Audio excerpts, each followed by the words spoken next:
Hi guys అందరికీ నేను సుత్తి లేకుండా మీకు వివరంగా చెప్పేస్తాను. పాస్వర్డ్ మన చేతుల్లోకి రావడానికి ఎంత టైం పడుతుంది, ప్రాసెస్ ఏంటి, అంతే సింపుల్.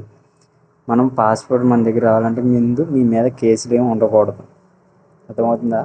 కేసులు ఏమి లేవంటే నెక్స్ట్ మీరు ఏం చేయాలి, మీ డాక్యుమెంట్స్, ఆధార్ కార్డు, నెక్స్ట్ మీ మార్క్ లిస్ట్ పట్టుకొని నెట్ సెంటర్కి వెళ్ళాలి. నెట్ సెంటర్కి వెళ్ళిన తర్వాత మొత్తం మన డేటా అంతా ఎంటర్ చేస్తారు స్లాట్ బుక్ చేయడానికి. చేసినప్పుడు ఒకటి చూడండి, మీ అమ్మ పేరు, మీ నాన్న పేరు, మీ పేరు, బర్త్డే, అడ్రస్ అన్నీ కరెక్ట్గా ఉన్నాయో లేదో చెక్ చేసుకోండి.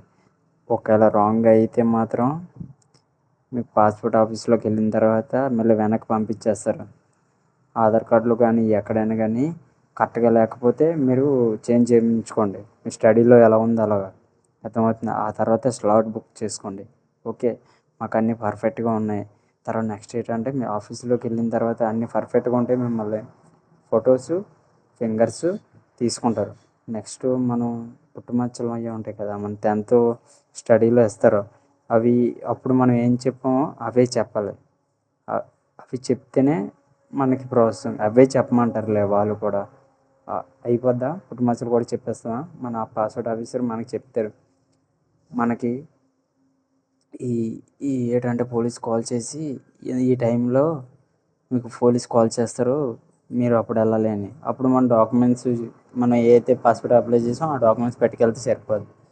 పోలీసు వచ్చి మనల్ని అడుగుతారు, బాబు నీ మీద కేసులు ఏమన్నా ఉన్నాయా మీరే అని అడిగితే, లేదు అని ఒకవేళ మీ మీద ఉన్నా మీరు చెప్పినా సరే వాళ్ళు మన దగ్గర తెలుసుకునే మన దగ్గరికి వస్తారు. అర్థమవుతుందా?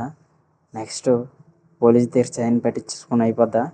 మేబీ నాకు తెలిసి మీకు పాస్పోర్ట్ అప్లై చేసిన తర్వాత పోలీస్ కాల్ చేయడానికి 1 వీక్ అయితే పక్కా టైం పడుతుంది. 1 వీక్ అవుతుందా? నెక్స్ట్ డే మన పోలీస్ సైన్ చేసిన తర్వాత నెక్స్ట్ ఏమవుతుంది, మనకి 2 వీక్స్లో పాస్పోర్ట్ మన దగ్గరకు వచ్చేస్తుంది. ఓకే, బ్లాగ్ ఎలా ఉందో కామెంట్ చేసి చెప్పండి. Okay guys, bye.